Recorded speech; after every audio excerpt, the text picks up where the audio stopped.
Training camp kicked off with just offense dominating on Wednesday. The defense had something to say about that, though, for the Seahawks in their second practice. We'll be taking a deep dive with our takeaways from day 2 of training camp coming up next year on our Thursday edition of Locked On Seahawks.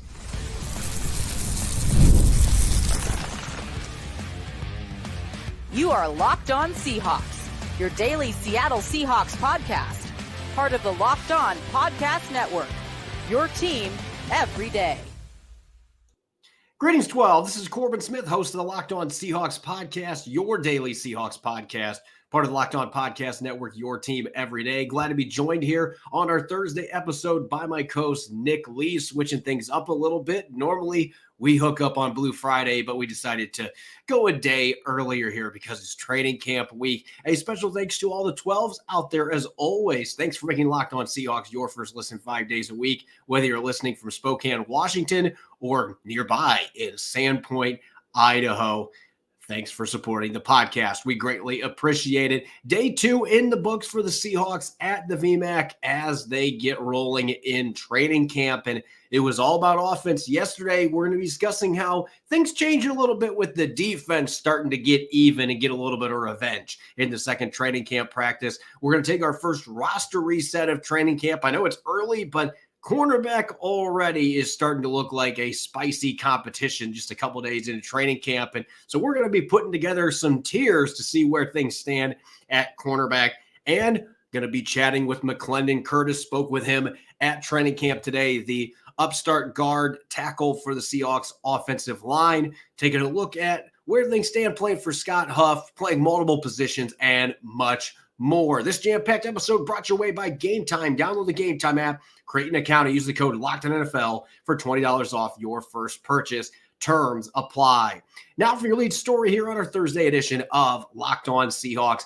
If you were listening to yesterday's show, most of the takeaways were about the offense in the opening day of training camp. Geno Smith slinging some tight spirals, a bunch of big plays. The offense running and gunning up and down the field. There were still some big plays for the offense today, but the defense started to get even a little bit. Some revenge in day 2, and who better to be at the center of that than the new $36 million man himself, Julian Love, who capped off at least the first stringers going against each other, capped off practice today with an incredible interception showing off his elite instincts and football IQ. He was reading Geno Smith's eyes, Nick, and jumped an out route by Jackson Smith and Jigba, picks it off while diving along the sideline, and really created a stir between the Seahawks defensive players on the sideline. A lot of oohs and ahs with that interception, and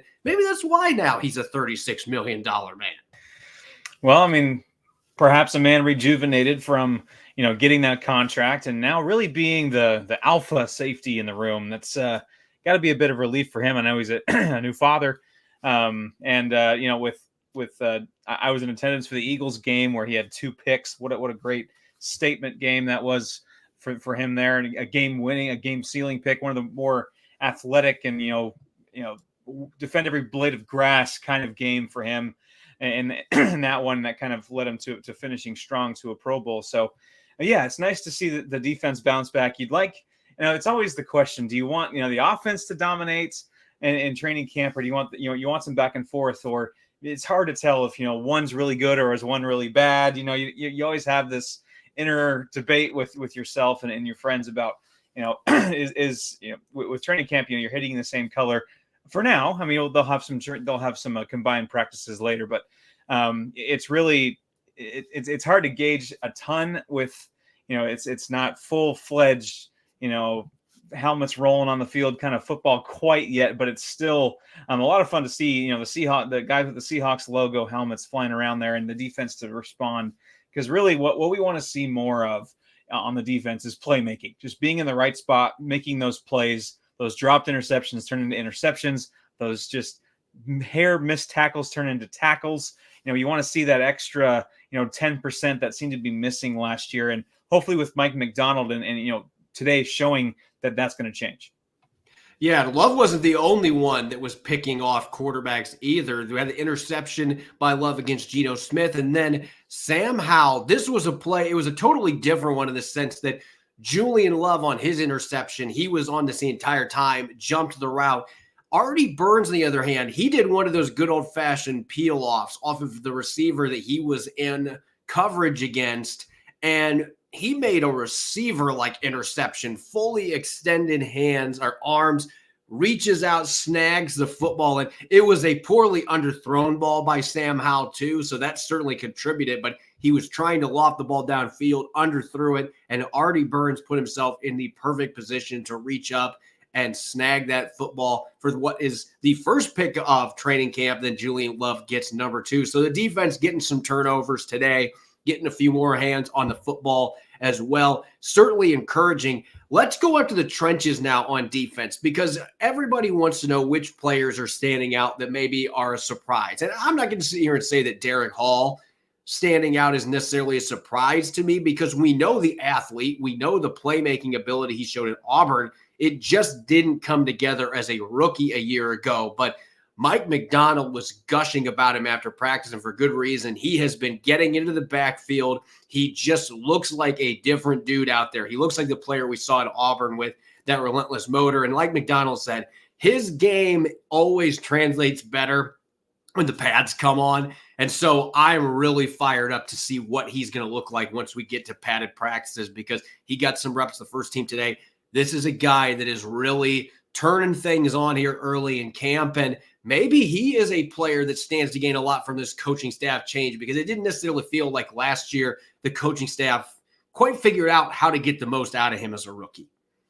Yeah, he played just 300 snaps on defense, kind of bounced around mostly on the outside, and just 11 pressures and just poor grades across the board, Pro Football Focus wise. He was down to 32.7 in run defense and less than 60 in pass rush. So yeah, that's not ideal. And I'm wondering if we're going to get perhaps, Boye Mafe had a better rookie season than Derek Hall had, but I'm wondering if we'll get a bit of a Boye Mafe jump. Maybe not quite as dramatic with setting, the franchise record in consecutive games with the sack, but certainly a marked, difference and improvement from Derek Hall, because if he becomes part of the equation along the edge, along with the other pieces that we've discussed ad nauseum this offseason, if all of a sudden Derek Hall becomes part of this could be, they don't have the alpha, Brian Burns kind of, all everything edge rusher just yet. But they have quality and quantity, not quite that premier blue chip, all pro talent. But if he can get into that conversation, talk about one of the deeper unheralded edge rooms, maybe in the entire NFL, when you got Nwosu and Boye Mafe as well. Darrell Taylor has definitely, turned in, he's flirted with double-digit sacks the other year. So if Derek Hall can get that jump in year 2, benefit a bit from is about as close to a change of scenery while staying in the same place as you can get with the new coaching staff and new scheme. Boy, that would just be a boon for this defense, and certainly the defensive line. On the more traditional tangent, when you're talking about change of scenery, Laviska Shenault is a former second-round pick. The Jaguars picking him out of Colorado, and he had 2 encouraging seasons in Jacksonville, though drops were a big issue for him in year 2. They ended up trading him to Carolina, and then things just didn't pan out with the Panthers, and some of that might be just Carolina's been terrible the last couple years. But this is a player that is still only 25 years old, and we could talk about DK Metcalf. He had an incredible diving catch today that there was debate in the sideline whether it was a touchdown or not. I thought it was a touchdown. But anyway, DK Metcalf, we expect to make big plays like that. But Laviska Shenault being the newcomer to this group in free agency, coming off the worst season of his career, at least statistically, he had some injuries last year in Carolina. This is a player that everybody knows for his ability to catch the football on quick hitters and break tackles. That's been his game. But he also has the ability to win downfield at times, and he's a really good athlete.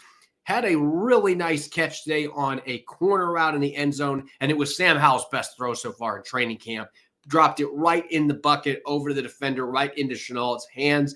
You've seen some flashes in OTAs where you can see the athleticism that Shenault brings to the table. And this is such a competitive receiver group after the first 3 players with so much depth at that spot that it is not a given that Shenault makes this roster, even signing as a free agent. And yet it does seem like with the playmaking ability, when the pads come on, we're going to see a lot of things from him that you're not going to see in these early practices. But there are some encouraging signs here for a guy that maybe ultimately ends up being the one that sends D. Eskridge packing, because he's already proven he can do the things that Eskridge was supposed to do and hasn't been able to this point. Absolutely. And forgive me, Corbin, if I look a little distracted. I just saw the Seattle Mariners just traded for Randy Rosarena. So there you go. A little breaking Mariners news on Locked On Seahawks.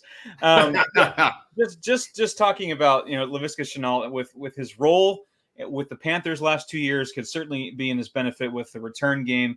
The revamping of the kick return rules could certainly benefit him. Man, we talked about this, I think, last week, but it's 2020. He came into the league. Why does he feel like he's like 29 years old? He's been in the league for 6 years. I don't know why that feels like that to me, but he's not even 26, and he's got over 1,500 yards receiving under his belt. A couple years as a full-time returner. I mean, this is a quality, depth piece to have. He's not some like fringe practice squad guy. This guy's been there, done that in the league. For multiple offenses, multiple quarterbacks. So another one, just kind of like Derek Hall. If Shenault can rise himself to be in that conversation again, to talk about one of the better receiving core in the entire NFL, if Laviska Shenault is maybe your 5th or 6th best option. When we come back, receiver could be in the discussion for the deepest position group on Seattle's roster, but cornerback certainly right now looks like it might take the cake. We're going to have our first roster reset. I know it's only been 2 days of camp, but it's already that competitive. We're going to be getting to the cornerback room, and we're going to start breaking these guys into tiers to see how this position group may pan out here as we have training camp, the preseason, eventually roster cuts at the end of August. We'll get to that coming up next here on our Thursday edition of Locked On Seahawks.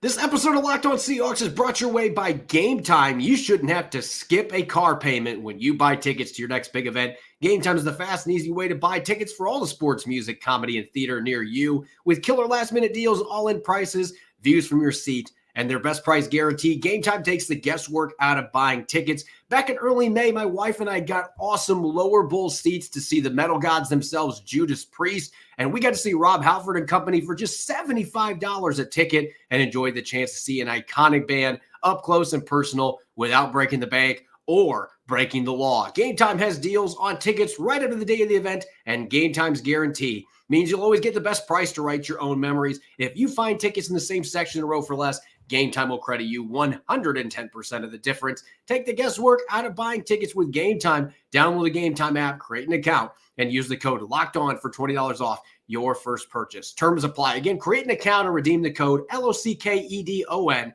for $20 off. Download Game Time today. Last minute tickets, lowest price, guaranteed. Welcome back to the Thursday edition of Locked On Seahawks. I'm your host, Corbin Smith. Glad to be joined for today's show by my co-host, Nick Lee. And a special thanks to all the 12s who are listening in. As always, thank you for making Locked On Seahawks your first listen 5 days a week. We greatly appreciate it. Coming up later in the show, our first of many training camp interviews. Had a chance to chat with McClendon Curtis, who seems to be one of the ascending players on the Seahawks young offensive line. Had a chance to catch up with him on a number of topics at the VMAC today. That'll be coming up in the next segment. But Nick, we got to talk the other end of the defense right now, the cornerback position. We just talked about how deep things are at receiver, potentially at the edge rusher group if Derek Hall bursts out here in year number 2. But I don't know that there's a position group with more talent and depth than the cornerback position. And we had to pick corner this early for our first roster reset because we talked about this early in the show. Artie Burns with a big interception day. He had a pass breakup yesterday. He kind of was an afterthought going into training camp with the 2 incoming rookies and all the other veterans that the Seahawks have at this position. Yet Artie Burns is saying, not so fast, my friend. I am going to be battling for a roster spot. And so what we're going to be doing with these roster resets, you and I are going to have a chance to discuss and debate a little bit where we see the tiers in these position groups. And so we've got our locks, the guys that we know are going to be on the 53-man roster, should be in, the players that we're 90% confident will be on this roster. And then we're going to have the on the bubble players who are squarely battling for a roster spot, and then players in the practice squad region, which may be viewed as long shots, but maybe had a chance to stick around as practice squad players. And I think this is maybe one of the more compelling position groups to try to put guys into these tiers with the rookies and all the established veterans and young talents like Rick Woolen and Devin Witherspoon. So I'm curious where we go with this. And I want to start with you right now. As far as locks go, I would think that you and I have two of the same players that are on this list that I'm 100% certain we're going to see Devin Witherspoon and Rick Woolen on the roster in week 1. Yeah, I think that would be a fair assumption that Devin Witherspoon has a roster spot locked up here. That is about as, you remember Sid's bedroom in Toy Story? That is how locked that is in on the roster. Rick Woolen, pretty much the same thing. I mean, the upside, the tantalizing rookie year, what he could possibly do under Mike Macdonald. Now, we could end up seeing this as where he's not exactly Mike Macdonald's cup of tea as far as mentality with tackling. We don't know, but just the change in coaching staff could be a huge boost for Rick Woolen. And I really was wondering about putting Trey Brown at lock as well. Just with some of the numbers, but I tempered that a little bit. I'm going to put him a little rung lower, but so I just have two locks. That is Rick Woolen and Spoon. Those two are clearly, if Rick has a bounce back third year, again, we're talking about one of the more exciting young cornerback duos in the entire NFL. I was pretty close to putting 4 players as locks, but then I started thinking about it. There's always the possibility Trey Brown or Mike Jackson could be trade bait when we get to the end of August. And so that's something to consider when you're having these discussions. And again, should be in is 90% plus that we're certain they're going to be there. So as far as locks, I'm with you too. I've got Devin Witherspoon and Rick Woolen. Those are the two right now that I'm 100% certain. Yes, these two guys are going to be on the roster. Should be in for me. I've got Trey Brown and I've got Mike Jackson. I thought about potentially putting 1 or 2 other players in that mix, but the fact of the matter is that the competition is on after those first 4 spots. And there's a number of different things that could happen the next few weeks that really alter that depth chart and where things stand. So right now, to me, those top 4 are really safe. And then after that, it really gets interesting. But for me, Brown and Jackson, those are both guys that could potentially be dangled if you're trying to acquire somebody in a position of need, or you're trying to get a late round pick. Maybe you could move them. If I had to predict right now, I think both these guys are on the roster, but I'm not going to quite put them on lock status just because of that trade possibility. And we know John Schneider historically has done that a lot in late August. Yeah, that's a fair point. Just with the embarrassment of depth you have at the cornerback position, especially, God forbid, there's an injury elsewhere that really hits your depth. You have that. It's like a baseball team has a lot of relief pitchers, but all of a sudden you're low on infielders. You can make that swap and make a team happy. Both teams can be happy. I got Trey Brown in there too. Should be in. I did read a nice nugget. I had forgotten about how he was one of the better press coverage corners in the NFL last year. In fact, I think he was ranked number 1 if you kind of alter the minimum snap threshold. Just really a solid, underrated corner in spurts last year. So I think Trey Brown, barring trade or injury, could have a very significant role in this team. Mike Jackson, the savvy vet, the steady vet who's been there, should be in. I actually put Nehemiah Pritchett and should be in as well, just because of the return, the return ability. He seems to just kind of, this might be just me reading a bit more into it than I should. Just some of the things I've read, kind of reading in between the lines. Just he seems to have, some return. The return specialist aspect could play in his favor more so than other cornerbacks that are trying to make the roster. So Nehemiah Pritchett was right on the bubble of should be in and the bubble team for me. But I just think that return ability, and I would be pretty surprised if he wasn't part of the roster. Yeah, I couldn't go quite that far because look, day 3 picks, there's no guarantee that you're making the roster. And especially at this position. Now, I think the fact that Mike Macdonald selected these guys, I would think that they're going to get every opportunity to try to win a roster spot. And if they're good in special teams, which was a big part of their game at Auburn, respectively, then their chances of making this team go up. But looking at my list, this is just the way that I look at this roster reset right now. To me, Nehemiah Pritchett and DJ James, just because of that wealth of riches in front of them, I can't go any higher than on the bubble. I think that these rookies have got a lot to prove. And Artie Burns is in this mix as well. Burns is actually the player that I was thinking about putting should be in, because we saw him play nickel corner last year. And he actually did pretty well in the couple games where the Seahawks played him at that spot. And that was not something that I was expecting at all from Artie Burns. He had been a strictly outside boundary corner in the NFL up to last year. But he just keeps making plays. He's kind of got a little bit of that Mike Jackson moxie to him that I'm not going away. I'm going to keep bringing it every single day. He practices really hard. He makes a lot of plays on the practice field. He had a great preseason that ended up getting him onto the roster last year. If he ends up doing that again, then if we revisit this at some point, he might actually put himself in that spot. So if you're Nehemiah Pritchett and DJ James, hey, we got to earn our keep. And now we've got another one of these wily veterans in Artie Burns that's making things interesting. So all three of those guys are clearly on the bubble for me right now. As far as the practice squad goes, the two players that I listed there, Lance Boykin, who just came off the PUP list and actually made a really nice play in the first practice that Mike McDonald unprompted brought up. He's got some tools to potentially be interesting. And then Carlton Johnson, he got beat today for a touchdown by Cody White, but he's got 4.2, I think 4.26 or 4.28 speed. I mean, he's got track speed.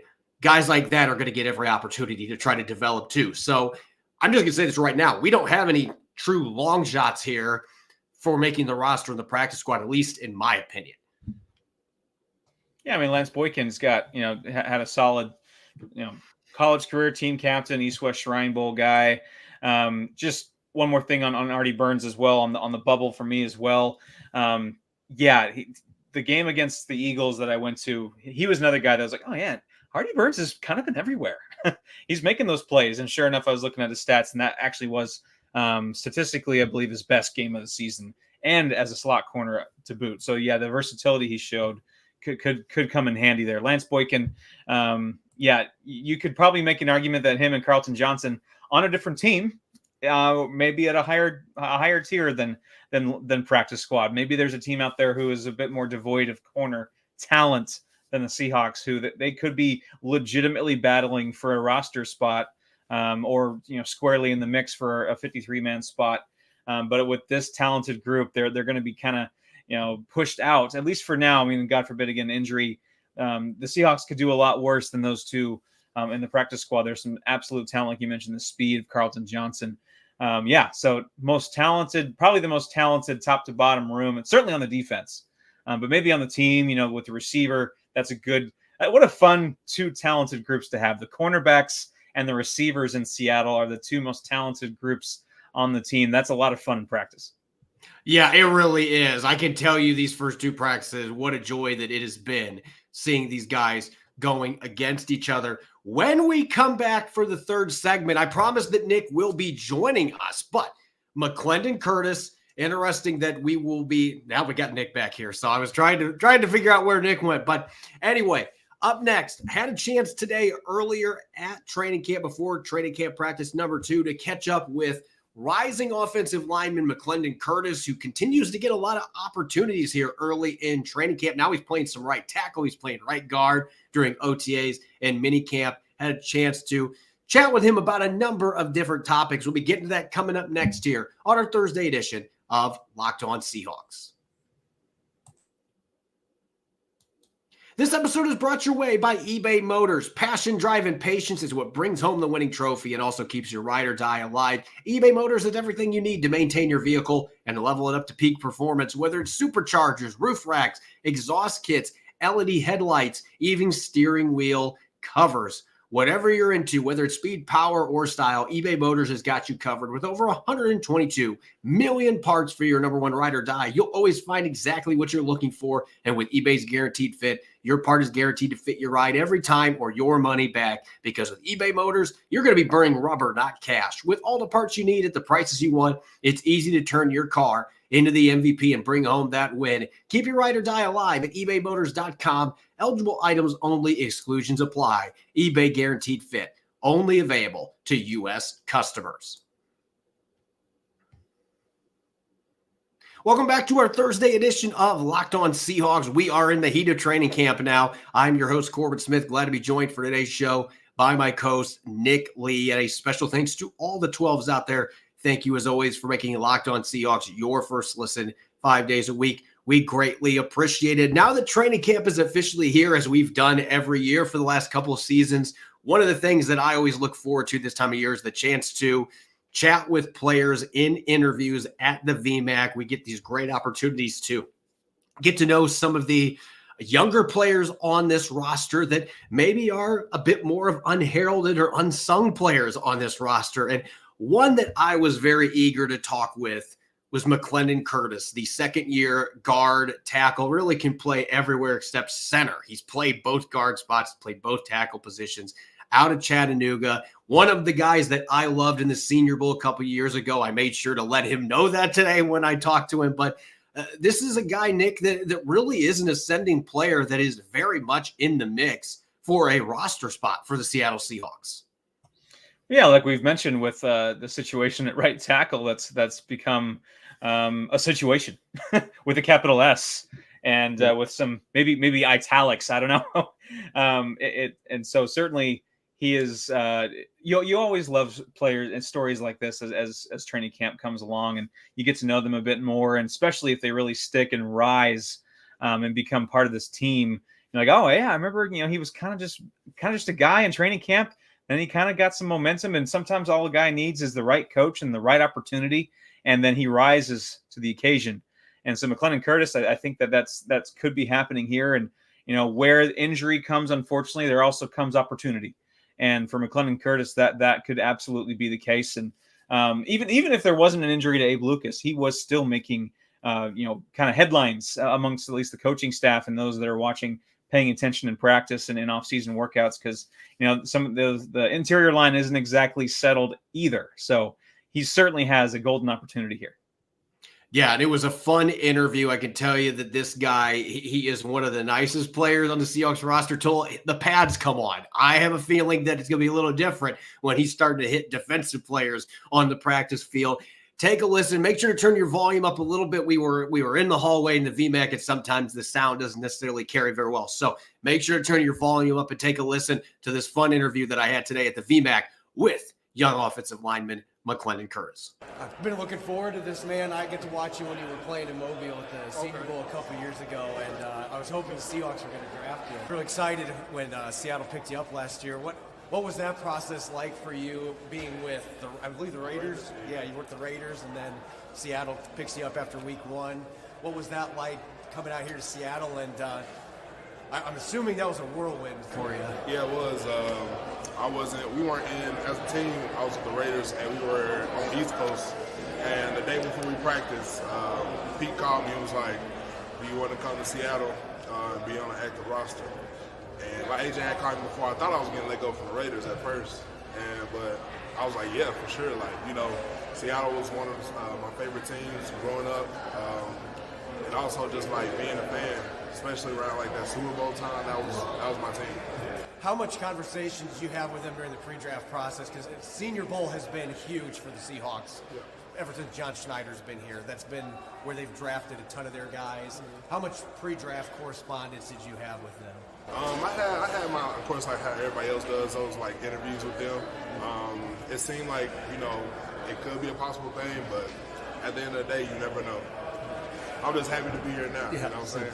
Yeah, as far as being a fan, the defense was the big piece of the puzzle that everybody was rooting for, but were there offensive linemen on those teams that you watched that you had some interest in? I guess you know how it is. Offensive linemen don't generally get the fanfare that some of the big names like the Richard Shermans and the Doug Baldwins, Marshawn Lynch's do. But were there guys on that team that you watched that? At that time, I was a D lineman, and that was like my high school years. I was a nose guard at the time, so I was watching defense, and I just loved it, watching them, and then also watching Marshawn run. How you can't not love Marshawn, how he plays, how he runs the ball. So So now being an O-lineman and being on the flip side of it, it's like, okay, I see what it takes. So you loved the D-line at that point, so you got to watch Brandon Meebane and Michael Bennett and some of those guys that played inside. Bennett, for sure, yeah. Been a lot of fun. This offseason, you obviously didn't get a chance to play many snaps last year, but you were on the active roster. How did you approach this offseason compared to last year, when you're a rookie coming in, undrafted, and you're just trying to get your feet wet, trying to get comfortable? How did you prioritize this offseason in terms of what you tried to attack, in terms of improving?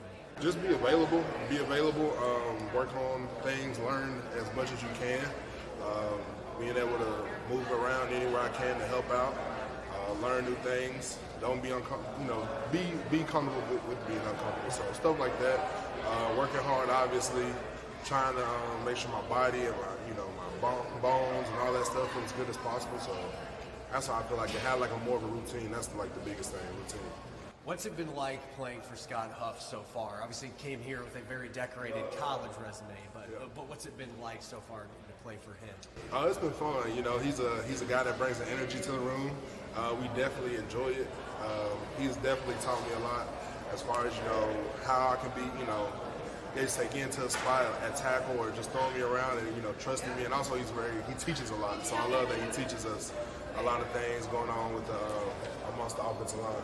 How has he compared to some of the previous coaches he had to work with? You just mentioned the teaching aspect, and I've noticed that being a former coach myself, watching on the field. It seems like he's really focused on fundamentals, even to the point getting guys one-on-one, doing walkthroughs with run fits more than what you see from other coaches. But how does he compare to some of the other coaches you've had? He reminds me of my old assistant O-line coach at Vegas, Cam Clemens. Cam with the 49ers now, but Cam the same way, teaches, take his time, doesn't get super frustrated. But it's just when you have somebody who's willing to teach you and show you how to do it and give you multiple options, it makes it so much easier. You mentioned being available and being comfortable with being uncomfortable. What is the toughest adaptation when you're going from tackle inside to guard? You've been doing this since college, but what's the toughest switch there when you're going inside and then having to go back outside? I ain't gonna say it's tough. I'd rather start outside and then go in because outside, for me personally, speeds my feet up, and then at guard, it just making sure you don't lose too much depth. I would say that'd be your biggest thing. Don't lose too much depth at guard because you're setting the depth of the pocket right there at guard. How has the experience playing both those positions helped you at both spots? Because a lot of times players talk about when you first make that switch, how difficult it is, but then you get to go back outside and you're like, wait a second, there's things now that I didn't have in my game that are not part of my game from having that experience. I guess you say it started in college. I would go right guard for 2 series, some games, and then left tackle for 2 series. And so, switching that up in the middle of a game, most people say don't go the wrong way. One of my coaches in college would joke, don't go the wrong way. Yeah. But just making sure, you have your set. Maybe it takes a play or two to get back adjusted. But, just trying to be efficient as possible. But I love it because it keeps my hips balanced and keeps you be able to use both your hands. People don't understand how hard it is. If you play right tackle all day, you punch with your right hand, but you go to the left side, now you're I got to punch with this left hand. So when you get the left both of it, it's amazing. You've got a really unique situation here with Laken Tomlinson coming in and George Fant, 2 guys who have started a lot of games at guard and tackle in the NFL, and being somebody that plays both those positions. What's it been like to get to work with those 2 guys and be able to pick their brains a little bit with all the games they've played in? Shoot, they coached me up. So George definitely, I asked George, I'm this is how you do it? And I'm can you look at it, can you watch me, do this rep? And then Laken, Laken's always, looking at me, making sure I'm doing it right, or a good set, good firm set, especially at guard. So just asking as many questions and being able to approach the guys off the field with question is just, an advantage because, if you have good vets in the room, it makes the room better. Real quick, what's the biggest goal for you, or what's the thing that you want to accomplish, number one priority here over the next couple weeks heading towards the 2024 season? Should be consistent. Being a consistent guy, bringing it every day, helping where I can, and just stay focused. That's the biggest thing for me. As always, you can follow me on X and Threads at Corbin Smith NFL. You can follow Nick at Nick Lee 51. Make sure to subscribe to Locked On Seahawks on YouTube and wherever you get your podcasts to make sure you don't miss a single episode. Coming up on our Blue Friday episode tomorrow, I'll be joined by Connor Benintendi. The two of us will be diving into observations from day 3 of training camp. And then I had a chance to chat with a former player of mine who's now on the Seahawks, Jack Westover, taking a look at how his first training camp is going, getting to play with Geno Smith, and much more. Make sure that you are listening in. Enjoy the rest of your Thursday. Go Hawks.